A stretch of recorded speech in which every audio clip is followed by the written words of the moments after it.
Hey there, welcome to Authentically Raw. I'm your host, Jamie Berris.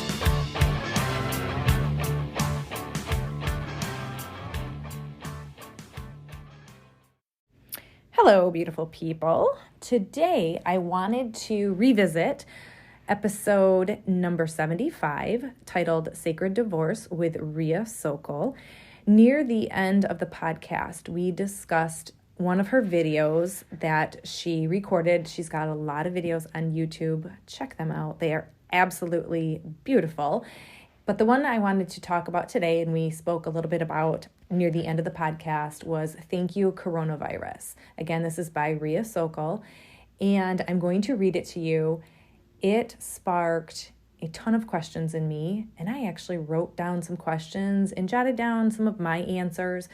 And I just felt like doing a podcast episode on this. And I think what I will do is put all of these questions that I asked myself in the show notes. And if you would like to go over there and visit them, it's a good journaling prompt. It's a good refresher on, oh my goodness, facing your fears, seeing what's really important in life, talking about being appreciative and gratefulness and connection. There's a lot of goodness in this little 2.5-minute video, and I pulled out, probably 15 questions I asked myself. So here is the words to the video. Thank you, Coronavirus by Rhea Sokol. Thank you for shaking us and showing us we are dependent on something much bigger than we think. Thank you for making us appreciate the luxury we lived in, the abundance of product, freedom, and health, and realizing we were taking it for granted. Thank you for stopping us to make us see how lost we were in the busyness, not having time for the most basic things. Thank you for allowing us to put aside all of our problems we thought were so important and showing us what is actually important. Thank you for stopping the transport. The earth was begging us to look at the pollution for a very long time. We didn't listen. Thank you for all the fear. It has been a global disease for years. But not many of us wanted to face it, and now we have to face it and learn how to embrace it with love and with the support of our community. Thank you for this re-evaluation of our lives. Thank you as we finally understand what it means that we are all connected. Thank you for the unity between all of us. We knew the world has to change. Thank you for helping us to undermine everything and giving us a chance to build a world from the very beginning. This virus is part of us. It's between us, in us. It connected us all, either physically or energetically. Gratitude supports the immune system, but also lets us see things from many perspectives, and it's up to us which perspective we'll choose, but best is to be aware of all of them. I do not do this justice. You really have to go see it on YouTube and listen to the music and see the visuals of the pictures and hear Rhea's beautiful voice and see her beautiful face. She ends with gratitude supports the immune system, but also lets us see things from many perspectives. And it's up to us which perspective we'll choose, but best is to be aware of all of them. So that is kind of where I want to start. That's where I started my questions, because coronavirus is still a virus. It's still here, but time has passed. Life is still unfolding before us. So I'm curious, looking back now with time to gain a new perspective and understand the perspectives of others, what are you grateful for now in your everyday life? Time has passed, and I do think that we quickly fall back, and maybe we're even busier now than we were before. We all had this chance for a reset. We had this chance to see a new perspective on life and see different perspectives of how we all face fears, how we all face something that we had never endured before. No one on this planet had really lived through a pandemic, and there we were, and here we are now. And I think it's a good time to stop and reflect and really think about gratitude and what we're grateful for. And it just goes beyond the one big thing of health, because I know that popped into my mind right off the bat. But I'm going to rewind all the way to the beginning. And I'm curious when she says, thank you, for shaking us. I'm curious, what did coronavirus shake in you? I know for me, the fact that something unseen by the eye was suddenly, had swept over our planet and it had visibly changed us, that shakes me. That still kind of gets me to the core. And also the point, just the fragility of our life, and life as we knew it and life as we know it. It was kind of the ultimate reality check, I think, for a lot of us. And also the fact that this was a real big thing I thought of when we were in the thick of the pandemic and in lockdown. And that is that, what does life really truly boil down to? And it's survival. And what do we need for survival? We need food, we need water, we need shelter. And I put in there too, we need love and connection. And when we stop and look at our lives, what we were doing before we were at home on lockdown, and we needed the basic things, it made me realize how much of what we do and what we are searching for and going after on a daily basis is really quite unnecessary.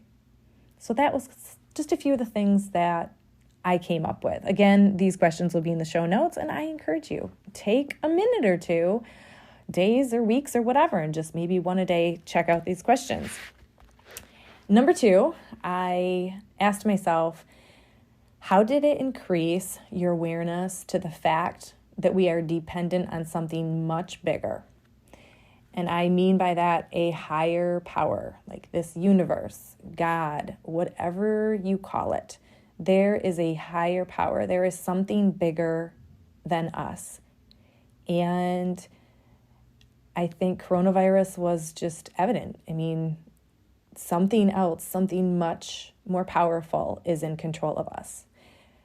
We see this in natural disasters. And then this pandemic sweeps through. And I don't know about you, but I felt pretty out of control in many areas. And what we could control was basically what was going on in our own home. You could not control anything out there. And it's that realization, again, as if we don't need it every day, that most of what happens out there, you cannot control at all. It also tested my faith in a really big way, again, and it also taught me yet another lesson in trust, and to find that higher power. And I think just sometimes we struggle with putting our faith and our trust in that. And that was brought to my attention, or my awareness again. My third question I asked myself was, these are all based on the video, things that she said. What luxuries did you appreciate deeply the second they were ripped away? And one of the big things was, hey, do you remember walking in the grocery store, armored in our, some people even had gloves on, but our masks and, Lysoling and everything, and then to go in there, and there was a lot of bare shelves. There was empty shelves. There was panic around that. What a luxury it is to walk in a grocery store and have an abundance of food. Most of us have a hard time controlling how much we eat in a day, right? It is a luxury to walk in, open your cupboards, walk in a pantry, and you have food in abundance, to the point where we have to control ourselves so we don't gorge ourselves every day. Our food is a luxury. I also believe the freedom of travel was a luxury, whether it was getting in your car, going outside, or hopping in a boat on a lake, whatever it was, or flying in an airplane, a bus, anything that travel. And in there I said freedom. Freedom was a luxury. We did not have freedom. We were on lockdown. And I also feel like there was a luxury of time kind of on the flip side. I felt like all of a sudden I got the luxury of time. However, I also had that reminder then of the luxury of how much time do we all have left in life and what are we going to do with it. So those were some of the luxuries that I really thought on and really started to appreciate. So with the time, if that's not making sense what I said, it's like use your time so that it matters. Like time is so precious, and just, I don't know. I mean, that I could go on about that one, but no one wants to hear that. Anyway, also the luxuries, a couple more things that I wrote down is having the luxury, a lot of your own decisions. You had control over a lot of your decisions, and we didn't during that time. And also the human connection. It's a luxury that I think is taken for granted and also very overlooked with our technology things, going on, and we are so connected through that. But there's the luxury of human connection, and that was really tested when we were all on lockdown. Sure, if there were people under our roof, we had some extra time to connect with them, but those people that were not under our roof, it's a luxury to be able to connect with humans in real life. Hopefully that will spark a lot of luxuries, because I think that opens up so much appreciation in our life when we really stop and take a look at the simple things that are a luxury, like coffee, right? Every morning. And if you walk in the store and there is no coffee on the shelves. Another question I asked based on Ria's busyness line was, what did you discover about the pace of your life and the importance of the things on your schedule, especially the things you thought that you had to do for whatever reason? During the video, they held up stress, and she hyphenates like the busyness.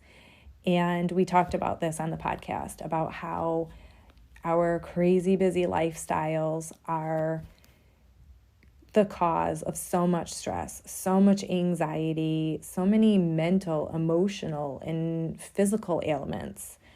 And it's that busyness that we create. We say yes, we pile on so much. Whether it's unnecessary errands, working 80 hours a week to earn, achieve, prove, climb the ladder, in all for what? Is it for those people at home?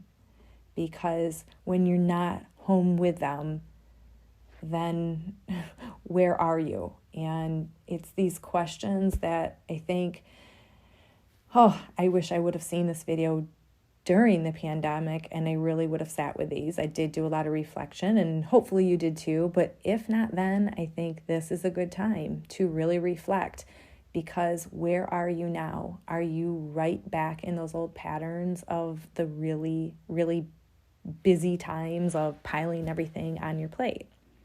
What did you have time for when you were at home that now you suddenly don't?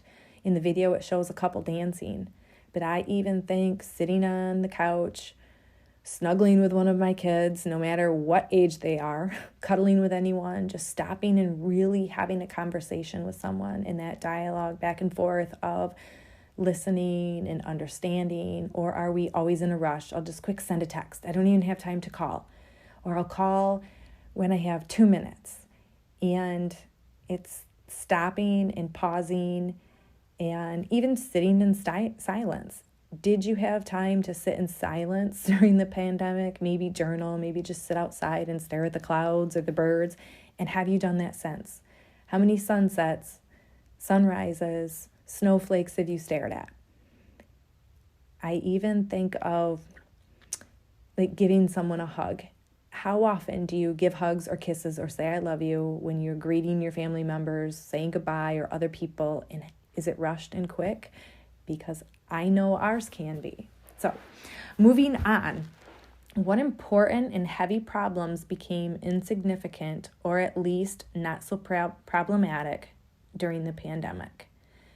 I think this is a really good one to consider because I truly believe the majority of our problems in our life are created within our minds.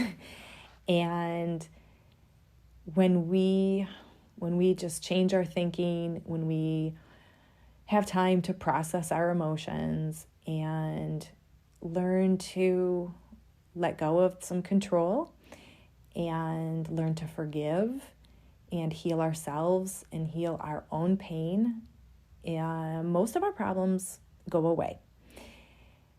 And so I wonder, all of those problems, did they work themselves out? Were you more forgiving? Were you more understanding? Were you able to see new perspectives from other people? Were you more open-minded?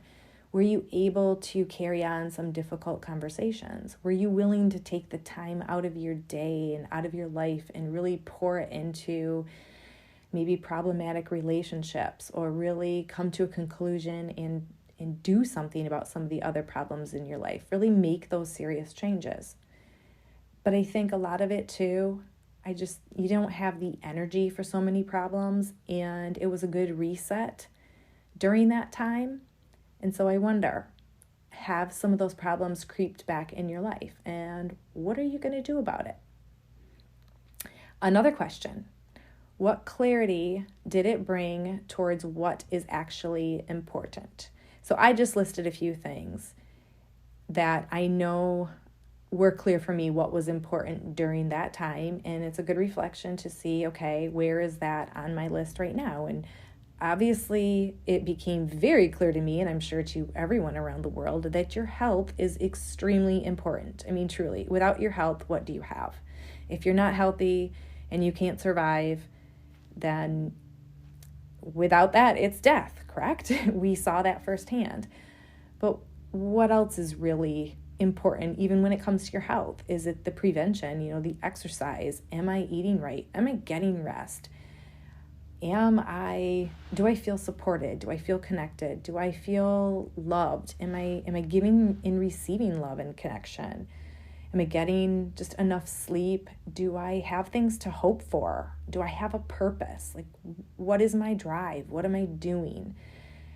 Those are the things that I thought, wow, it's important. But included in that, I even came up with the simple things like going for a walk with my husband and having that time to talk and connect. And that is one of the ways I feel loved. It's simple things that are really important. And it's having conversations with my kids. It's staying connected with them, knowing what's going on in their life, the good, the bad, and knowing that I'm there to listen. Like, whatever it is, talk to me, and extending that out into the world that, hey, I'm here. I'm here for support. Those are the things that I really thought, wow, that's what's important to me. It's connection, it's love, it's my health. So, big question for you. What's really, truly important? Another question, did COVID bring awareness to the air quality or pollution? Did you ever go outside and take long, slow, deep breaths of clean air? I certainly did. I do not live in a smoggy place like LA, and I know they saw a big, lift in the pollution and the smog during that time. And I think this question for me goes beyond just the air quality and pollution, but it just is the eye-opener to nature and how connected I feel to this bigger universe, this planet, that higher power that I talked about in the beginning, by being outside in nature, taking long, slow, deep breaths, and appreciating that the air quality is good. Hearing the birds and the sounds of the animals. And I think I have talked about this before on podcasts, but this is, I think, a little unusual. I only have a dog. I do not own any animals, but I have 2 donkeys behind us, as well as cows. Next door, a donkey and horses. There's roosters, there's chickens. What else do we have? We have all kinds of animals around us, but hearing those animals, it's so comforting to me. And feeling the sun on my face. Some days it was the rain and the snow and the sleet because, yep, in Michigan during lockdown, some of you people in those warm places could sit outside in the hot, beautiful weather. Not so much here. It was gloomy and doomy. But being able to go out and feel that on my skin and hear the wind rustle in the trees. It's that nature that everybody looks up and sees those same stars. Everybody can look up and see the Big Dipper wherever you are around the world. And if you're one of my peeps, you know wherever I go, I look up and find the Big Dipper and I feel at home. And there's something about being connected to everyone in this world through the Big Dipper for me. You can look up and see the Big Dipper wherever you are, and so can everyone else. So that is something, that's one of those fun fact things I have to remember when someone asks for a fun fact about you, because I was just asked that question about 2 weeks ago, and the only thing I could come up with is, I don't know, something ridiculous. So anyway, I'm rambling. Another question. What about the global disease of fear? And boy, oh boy, was this one huge. Fear, fear, fear was written all over COVID-19. It's still written all over it in so many ways. So my question I would like to gear this towards, though, is, what fears did COVID help you face? Because for me, that was instantly what came to mind. And I'm going to be pretty vulnerable here. One of my biggest fears was how disconnected I was from me, and being home and reevaluating things and looking at my life, my past, where I was right then, what I wanted my future to look like.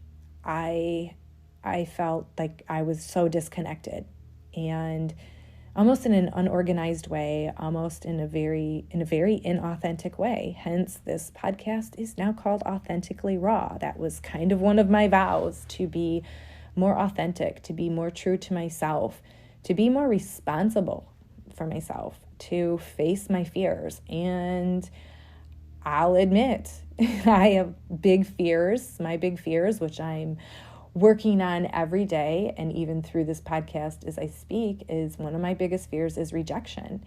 And I fear criticism. And there was a time in my life I realized I carried an enormous amount of shame around. And I've done a lot of work with shame. And I realized, which, I knew this, that, shame, you're not born with shame. It is something that, is kind of wired into you through the outside world. And I had to go back and really dissect where this shame came from. Where does this fear of rejection come from? Where does this fear of criticism come from? And how is it blocking me in life? It is completely holding me back. And these fears are present in all of us.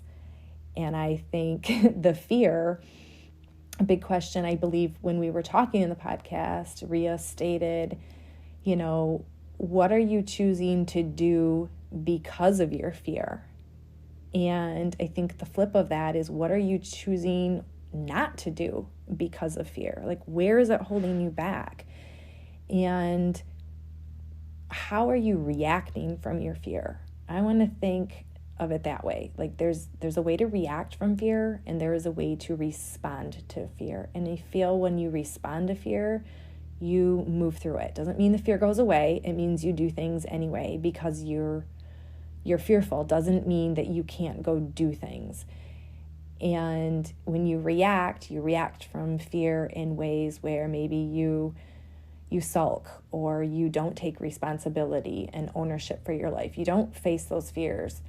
Instead, you numb out. You go and, your addictions, which could be anything from being overly busy to numbing, it's a way to numb yourself. I found I was numbing myself out in busyness and being distracted. And I can look around, and I bet there's a lot of people that do the same thing. But there's all kinds of addictions, whether it's addiction to whatever you're binge watching. drugs, sex, alcohol, you name it, there is a way to avoid our fears, and that is reacting. Maybe you fly off. Maybe you're always in a fit of anger and rage. Maybe you're passive aggressive. Maybe you give the silent treatment. Maybe you are just engulfed in grief, sadness, or depression, and you are isolating yourself. It's all because of fear. And I love that Rhea said it's a global disease. And I think that it really helped me reconnect with myself. And it is when you reconnect with yourself that you can start to step and walk through your fears. So that's my fear lesson. Maybe that's a whole nother podcast. So I have a few more questions. I'll speed up. Oh, you know what? I did forget one thing. The fear of uncertainty. Who can't relate to that one during the pandemic? Oh my goodness. I'm now looking. I took a lot of notes.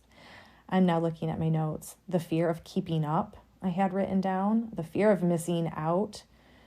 And the fear of not striving, not doing, not achieving, not proving, not earning. And then under that, I asked another question. For more of what and why? Who can't relate to that? So it's all fears. And a lot of these fears and the stresses, they revolve around our relationships. They revolve around our work, our finances, maybe even our religion, caretaking for others, and maybe not enough caretaking of yourself. Because when you step into your fears, that to me is the ultimate self-care, because it is hard to acknowledge our fears to ourselves. It's hard to admit to ourselves, and it's even harder to admit it out loud to others. But there is a ton of power in it. Hence, I can be vulnerable and share my fears. And I could probably share 10 more on another day. Another question, getting back to Rhea's thank you, coronavirus, I came up with was how and where did you embrace the support of community during that time? Or did you realize you didn't feel like you were part of a community?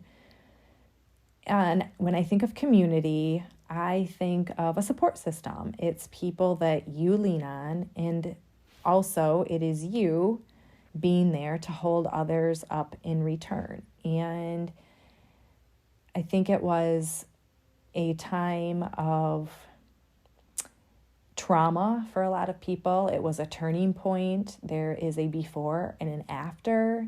It was that time in your life that I think we can all kind of visualize ourselves back then. You can, there's certain things that trigger feelings, good or bad. There was so much good that came out of it. There was so much bad that happened during it. And we all need community for things like this, for everyday things. And not having community makes us feel lonely, isolated, and lost, and depressed. And I think it was really apparent then, whether you had a community or not, but now that time has passed, it's a good question. Do you have a community? Do you have a support system that you can lean on right now? Are there people that have you as a support system to lean on? And even if you don't think you need one right now, I'm telling you, you will need one someday, sometime. And it's good to have one. So that's my encouragement there. Another question, she talked about reevaluation. So my question here is, think back. What things did COVID cause you to reevaluate in your life? Maybe it was things around your house. It could be as simple as decorating, gutting out closets. I know a lot of us did that. We finished up projects. It was reevaluating things. Do I like my house? Do I want to live here, or do I want to sell it and move? Do we want to rebuild? Do we want to gut this, remodel that? All kinds of reevaluations. It could have been with your job. Do I like what I'm doing? Do I like what I'm studying, where I'm going? Is there even, a future? Is there potential here for me? What about my relationships? My relationships in my home, outside of my home, at work, in the organizations and clubs and communities I belong to. Did you have a chance to reevaluate it? I think this is something we need to do on a continual basis. Once every few months, a couple years, as we age, as our kids age, as our friendships evolve, all of our relationships, I think we should constantly be reevaluating, because we all need to grow and we all need to evolve continuously throughout our life. And it's very hard to do if we don't take time to reevaluate. And I will say these questions and everything I'm saying probably sounds really exhaustive. I hurt my back yesterday, so I sat down and I really just spent maybe just over an hour on this.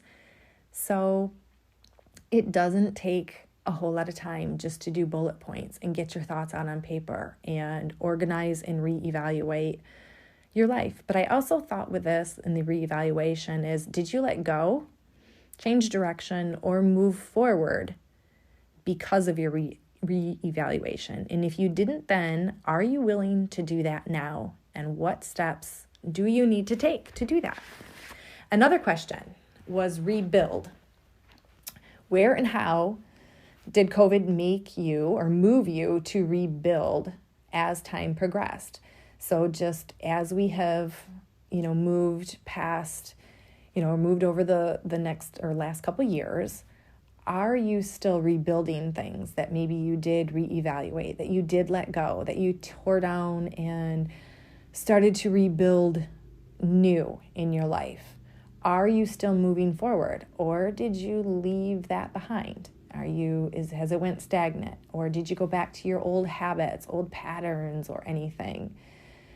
One thing I even came up with was the rebuilding that relationship with myself. That might sound cheesy to you. You might be thinking, okay, whatever, that's weird. But I think focusing on the relationship with myself was something that I was not willing to let fall after COVID. And I continue to develop that. And I encourage you to do that too. Again, that might be completely foreign to you, or you might resonate with that. One thing that will help you develop a better relationship with yourself is to sit down with these questions, get pen and paper, spend some time, and connect with yourself over them. I will put all of these questions in the show notes. I will also put a link to Thank You Coronavirus in the show notes, and I hope you enjoy. As always, I'm rooting for you. Be real, be raw, be authentic. Thank you so much for listening to Authentically Raw. I'd love to hear from you. Shoot me an email, jamie@jamieberris.com, and let me know what episodes resonate with you and why. Are you a people pleaser? If so, I need your help. Please, I'm writing a book about people pleasing titled The People Pleaser's Guide to Pissing People Off, to improve your relationships, especially the one you have with yourself. And I'm looking for personal stories of how people pleasing has impacted your life, or sucked the life out of you.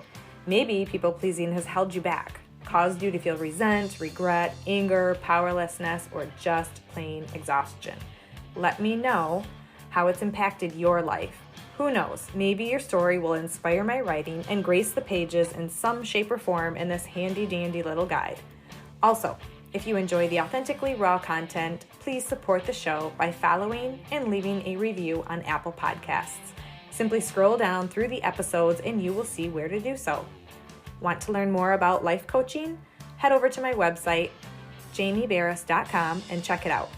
You can also follow me on social media at Jamie Berris for lots of inspiration and empowerment. One last thing, I'm rooting for you. Be real, be raw, be authentic.